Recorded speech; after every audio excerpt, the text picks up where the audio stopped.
zeskoczę. Wytrzymam.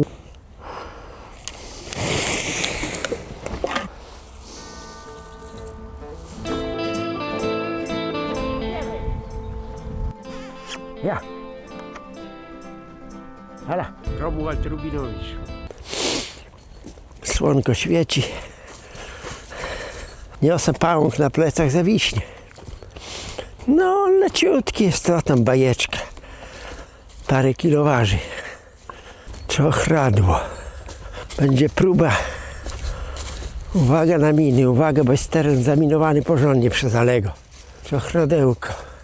Jeszcze dziś trzeba dosypać, bo wczoraj było ciemno już. Trzeba dosypać ziemi, przycisnąć łyżką. No i próbować sił, że tak powiem, próbować sił. Z tego co widzę, to jak damy na ostatnie, to prawdopodobnie wystarczy nam. Ale to jest prawdopodobnie tylko do samej góry. Słup jest bardzo leciutki, betonowy, trzeba go zakopać, trzeba głęboko, na dole poprzeczka jest, żeby przykręcona betonowa, żeby po prostu, no żeby to nie ustępowało na boki. I tak nie wiadomo, czy byk tego nie rozkiwa na boki, to jest zagadka, bo tam był, dla mnie to jest na razie nie wiadomo, dlatego że tamten słup był podwójny elektryczny i skręcony u góry mocnym ceownikiem. Natomiast pojedynczy słup to jest po prostu żwir, pod spodem żwir. Na sztych jest warstwa ziemi uprawnej. To miejsce akurat tam dalej jest ił i glina, tak zwana mozaika. Wkopaliśmy, przybiję jeszcze to łyżko stemplem z boku się przybije. Będę się doświadczał, czy byk to rozkiwa, czy nie rozkiwa to. Jest czochradełko. Mikroport. Cóż, kto to wymyślił tę nazwę? Port. Statku nie widział, nazywa się portem. Jaki to port tam? Mikrofon jeszcze port. Port to statki, okręty, marynarze. Stoczniowe bary. Stoczniowe bary. Tak. Panie Romku, ale może tam w środku siedzi taki mały marynarz. I marynarze, którzy piorą się po gębach. Wdają się w portowe bójki. No zdziwiłby się pan, że tam siedzi dwóch marynarzy i się pierze po gębach. Pan nagrywa. Porty. Także ja tego portem nie nazywam. Port to mówię, muszą być statki, okręty i marynarze. Płynąłem oczywiście. Płynąłem. Okrętem desantowym. Parę razy płynąłem ze Świnoujścia do Ustki. W Ustce żeśmy desantowali. Desant. Także płynąłem okrętem desantowym nieraz. Pamiętam, że całą noc, kawał nocy nie spałem, bo żeśmy stali w Świnoujściu, w lesie, pod Świnoujściem. Na szybko były postawione namioty, ale dowódca naszej jednostki zażyczył sobie, bo tam wartownicy stali, wiadomo, wokoło obozowiska było kilka posterunków wartowniczych.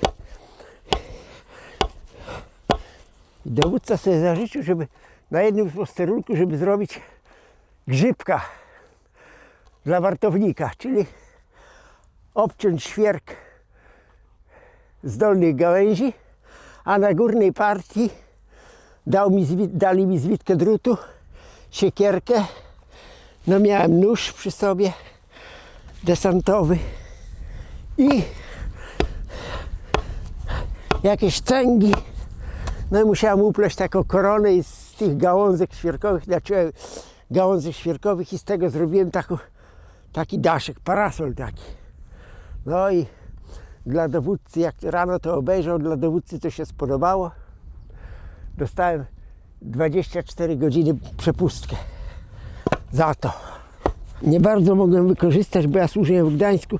24 godziny to było za mało, żeby przyjechać do domu. Musiał tylko przyjechać do domu. Tak kursowała wtedy ta komunikacja, że mógłbym tylko wpaść na parę godzin i z powrotem jechać. No bo tam nie było mowy, żeby tam się spóźnić. Bo za spóźnienie to były poważne kary. byłem na szkole podwicewskiej. Poszedł pan do baru portowego. Tak, nie. Ja miałem akurat to szczęście, że miałem ciotkę w Gdańsku, ciocię. I tego wujka, który uczył mnie spawać, to był mąż tej cioci. Wujek Zbyszek. Oboje dawno świętej pamięci. No i po prostu to miałem gdzie przycupnąć. Bo gdyby nie to, no to co? Połazić po Gdańsku i wrócić do jednostki, przespać się, bo gdzie spać? Żołnierza nie bardzo było stać na hotel. Żołd był marny. Obiadek zaliczyłem u cioci, oczywiście. Że zaliczyłem obiadek, ciocia była zawsze gościnna. Posiedziałem dzień. I jak to się mówi, do jednostki. To była nagroda. Stempluję, bo tu koparko, chyba że z odległości. Jak stanę, później będę odjeżdżał, to jeszcze tu przycisnę trochę na bokach. Najbardziej interesuje mnie ta strona, bo ta boki były przybite koparką. Będziemy widzieć, jak to się sprawuje. Teraz odpalę koparkę. Jeszcze rzucę trochę ziemi i przyciśniemy łyżką.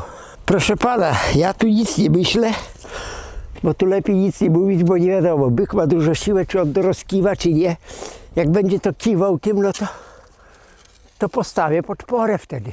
Tylko będzie musiała być dość też mocna.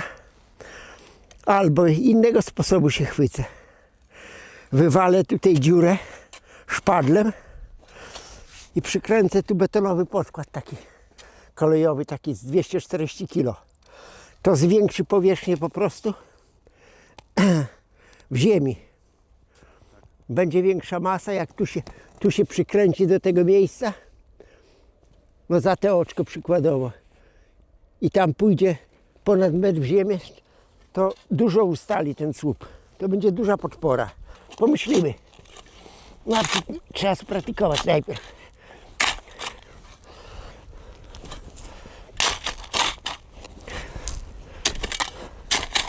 Same kamienie.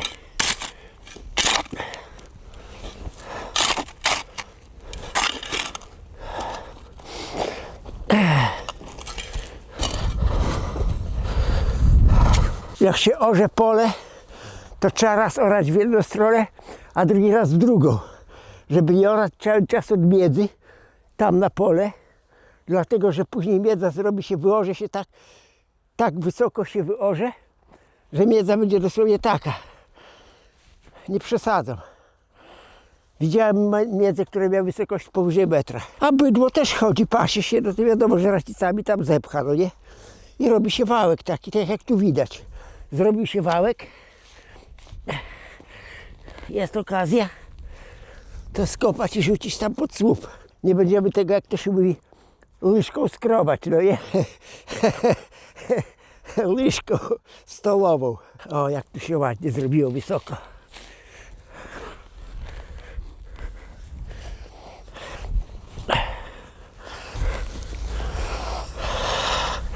Hep.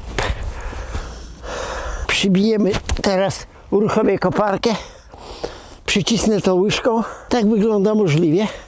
No ale jeszcze trzeba przybić tę łyżkę i zobaczyć, ile łyżka tu wciśnie, chociaż biliśmy stemplem też. Było łyżko oczywiście dociskane stopniowo, także za chwilę będziemy widzieć.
stoi mocno. Nie idzie go kiwnąć. Stoi mocno. Podrzucić to szpadlem i dobra. Nie ma więcej, bo koparka wiadomo, jak się wciska, to też tu wciska, ale też rozpycha na boki, no nie? Także trzeba to zarzucić i wszystko. I wieszać. Może łyżką posłużymy się, że ja postawię łyżkę, później postawię tu, to z łyżki łatwiej będzie zawiesić nam ten. Otworzę łyżkę, z łyżki będzie nam łatwiej zawiesić ramię. Tak. Chcę, by jeszcze bardziej by rozmielił tu na boki, no nie? Jeszcze bardziej by zrobił dużo burtę. Bo wtedy normalne, że maszyna wciąga, no nie? A cóż to ziemia? Ona waży przecież ponad 12 ton. To trochę waży, no nie? Gąsienicę w powietrzu, no przecież ja mówię, to nie przesada. Ją można postawić prawie w pionie. Jak się czyści gąsienicę, one teraz są w błocie, to się obraca maszynę na bok, podnosi się jedną gąsienicę do góry i włącza się jazdę i ta gąsienica, to jest w powietrzu, to ona kręci się i wyrzuca błoto. Tak się właściwie czyści gąsienicę. No bo szpadelkiem, zobaczy pan, przejechałem tam, gdzie Ali rozrył, no nie? No to gąsienice są, tam w każdej gąsienicy to są ze 2 taczki błota. To przecież to widać, no nie? Ile jest na tym ślizgu błota. Ma udźwig ładny. Sama się mnie podnosi, no nie? No to musi mieć i udźwig. O ile brakuje. Wcisnęło się.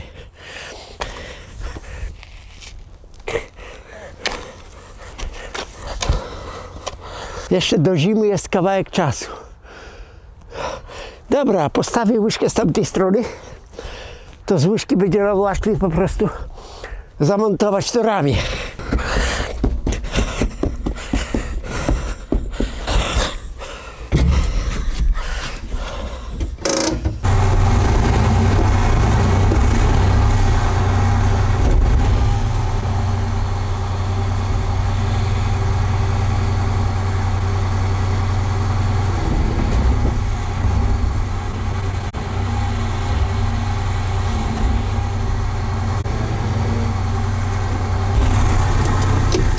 Niech szlak trafi.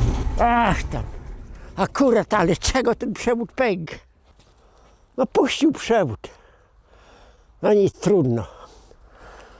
Mam pecha jakiegoś tam. Proszę pana, zdarza się, że nieraz przewód pęknie. Zdarza się. Poszło trochę oleju, trudno. Niech szlak trafi. Fakt, że on tam był, pancerz miał, no nie po tego. Od warunków atmosferycznych pogryziony, no nie?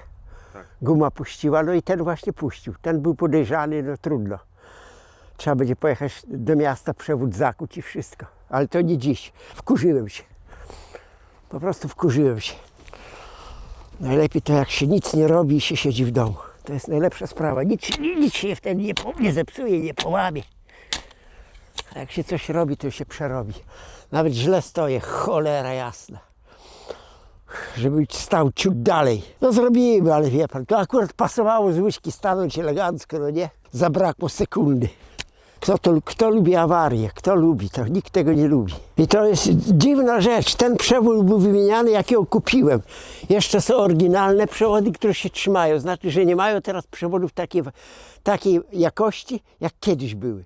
Bo tam jeszcze są oryginalne przewody niektóre. A ten wiem, że był zmieniany, bo na łące robiłem. Wtedy kopałem rów. No to było lat temu, ja wiem, który to był rok. 2016, 2017, kopałem rów. No i niestety on nie stoi tak jak oryginalny. Zaraz pomyślę.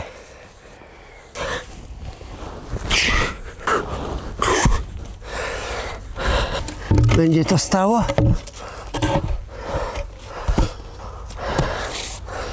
Będzie i nie będzie. To by pasowało. Śruby by weszły, dobra. Czyli to było tak montowane.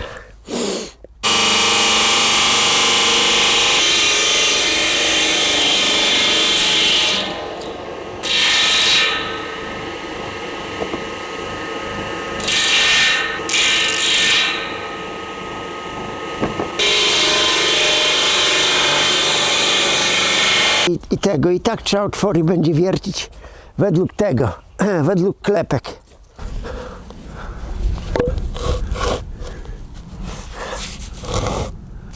Dobra, tak można ją rysować. Tak, jedziemy od góry do dołu. Przy słupie. O, to będzie dystans. Nie chciałem robić za luźno. No tu trzeba by było jeszcze trochę skrócić, bo ona, widzi pan, ona tak wchodzi. Tu jakbyśmy wbili, a słupa nie rozerwiemy, ja myślę. Że deską słupa my nie rozerwiemy. Gorzej niż z wódką, tak jest. Trzeba uważać.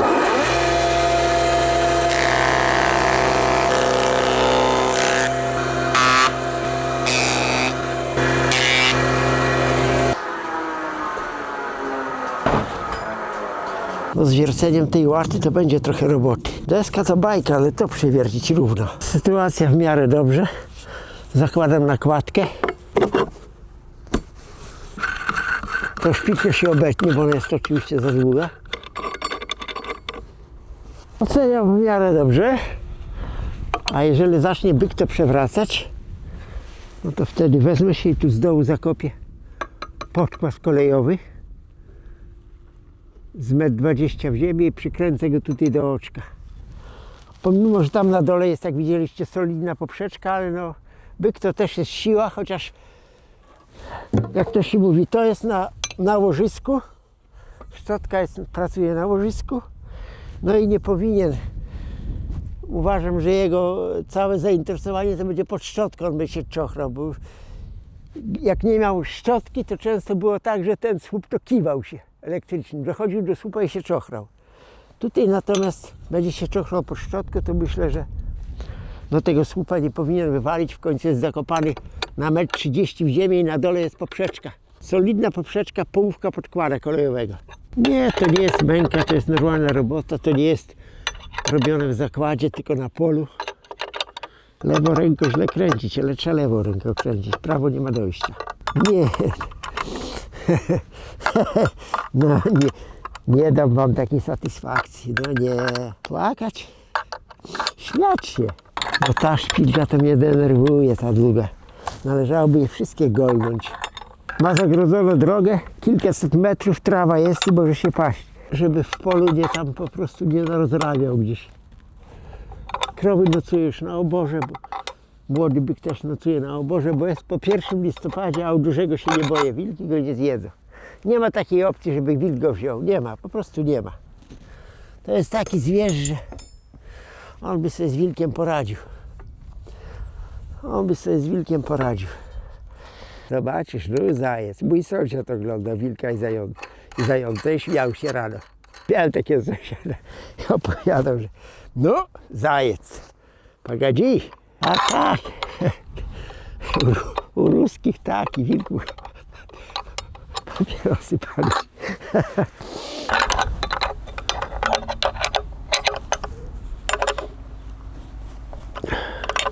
Łamanymi żebrami zeskoczę. To nieźle. To znaczy, że żebra dochodzą do porządku, bo siekierę góralską poszanować, bo góral się obrazi, że jego siekiera jest tak sponiewrana, leży na ziemi. A to jakiś góral dobry robi. Nie, naprawdę kowal szacunek, bo naprawdę widać, chłopak przyłożył się.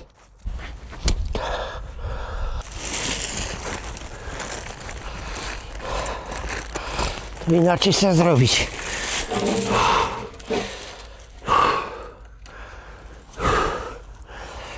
Czyli teraz tego pnia trzeba tu podwałkować.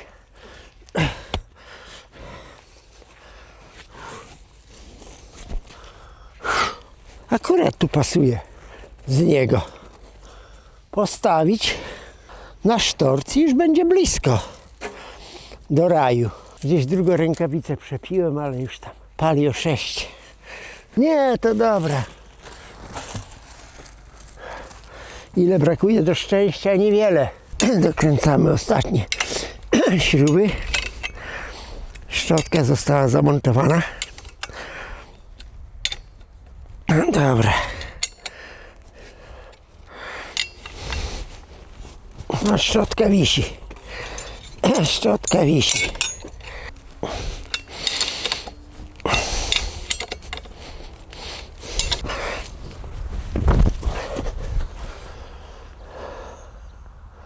gra. Dlaczego nie? No dam radę się uwiesić, no.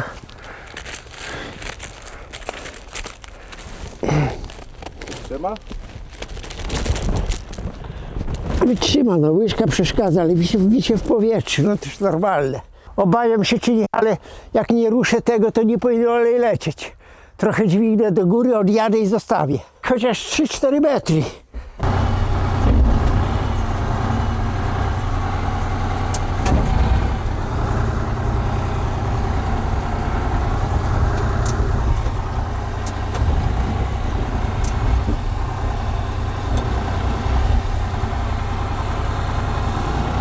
Cholera jasna.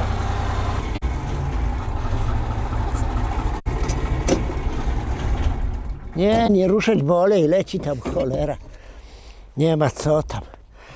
Niczego się nie zrobi na skróty, kurtyba tam.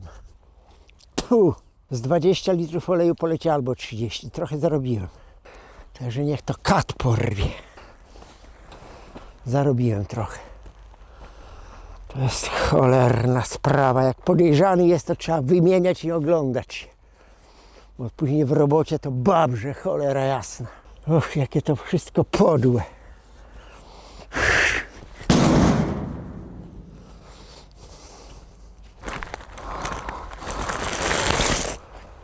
Tak. Dobra, mam jabłuszko, o jakie malutkie, ale dla niego to przekąska. Aha, sznureczek. Nie traćcie głowy. A kurde. Aha, sznur jest tam. Piękny dzień. Nauczka jest taka, który przewód podejrzany, to trzeba go wymieniać, bo szkoda oleju. Bo jak palnie w robocie, to leci olej na ziemię. To niestety. Chodź, Bysiu, chodź. Chodź, dam jabłuszko, chodź. Chodź. Chodź, chodź. Chodź.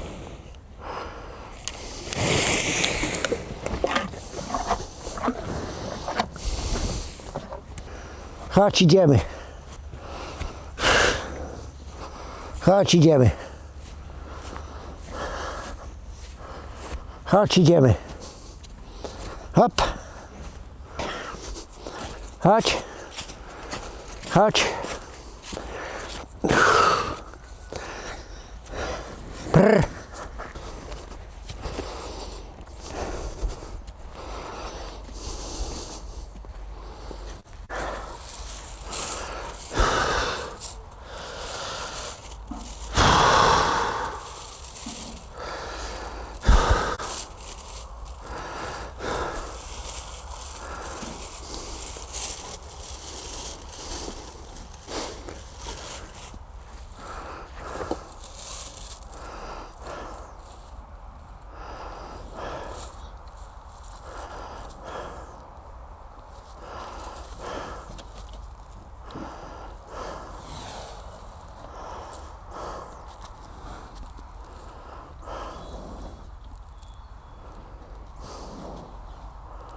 O jedno oczko musi widzieć niżej.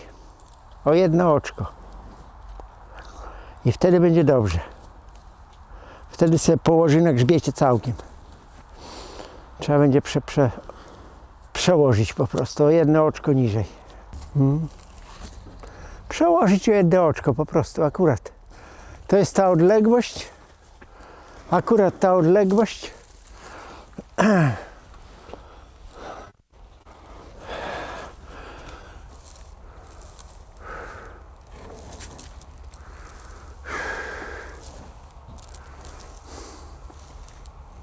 No i chyba mu się podoba.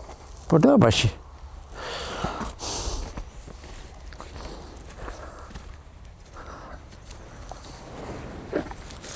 Tak. Widział pan takiego szczęśliwego byka? Widziałem różne byki. Będzie dobrze. Dzisiaj tobie. To już niech głowa byka boli, nie mnie. Jak on pod to wejdzie. To już, dobra, już się odwrócę, to już dobra jest.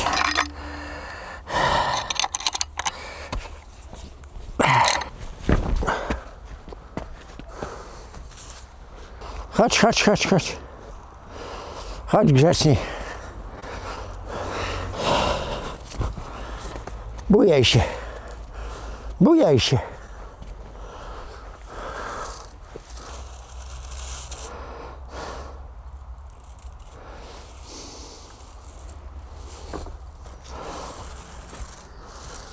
No ładnie się czochrasz, ładnie. Ładnie się czochrasz, no ładnie.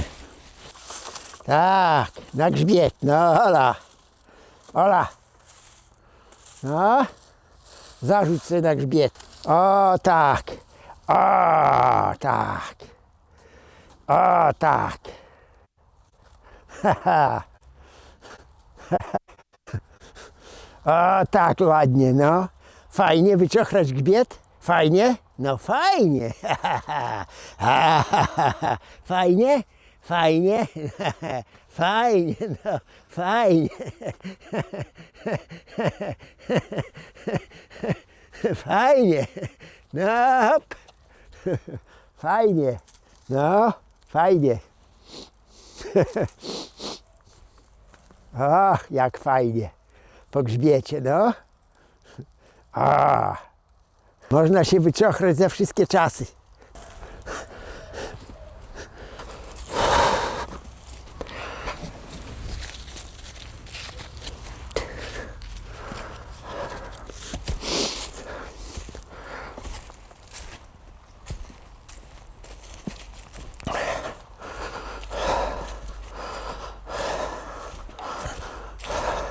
Dobra, byk się szczotko nacieszył.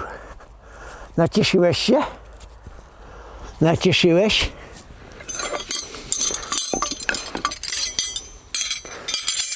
Szczotko się nacieszył, jeszcze musi się o stóp poczochrać. No idzie na nas. Uwaga, uwaga, uwaga. Uciekać. Uciekać. Uciekać. Prrr. Bramę zobaczył otwartą. Hultaja kawał, ja ci dam. Tak, idzie jak czołg. Suń!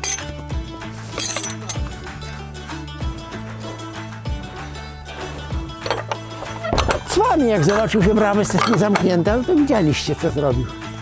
W ostatniej chwili zdążyłem mu bramę przed nosem zamknąć. Drodzy internauci, to jest mój nóż. Jak potrzebujecie takiego noża, to polecam. Mnie się on bardzo przydaje i bardzo się podoba, jest bardzo funkcyjny. Szybko go się wkłada, bo jednym pchnięciem ciach sprawdza mi się bardzo dobrze. Drodzy internauci, zapraszam Was do wspierania kanału przez Patronite'a. Romek Zaklinacz Byków. Serdecznie pozdrawiam Kacpra Rogoza, Dariusza Zembalę oraz Mariusza Potockiego i dziękuję za wsparcie kanału Romek Zaklinacz Byków i Byk Ali.